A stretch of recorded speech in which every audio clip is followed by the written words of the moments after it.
কাজ টোটাল চৌবাচ্চাটা পরিষ্কার করলাম।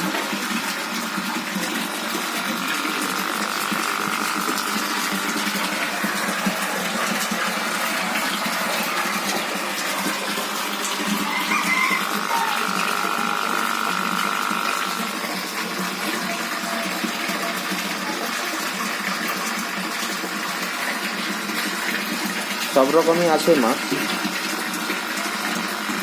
নতুন জল ইন করা হচ্ছে।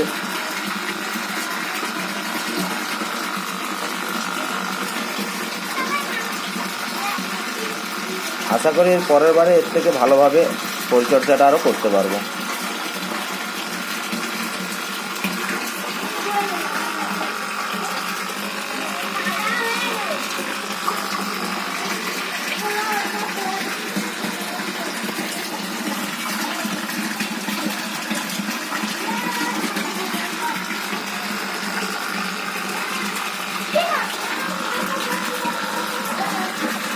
আজকে চৌবাচ্চা পরিষ্কার করার পরে নতুন জল ঢোকানো হচ্ছে।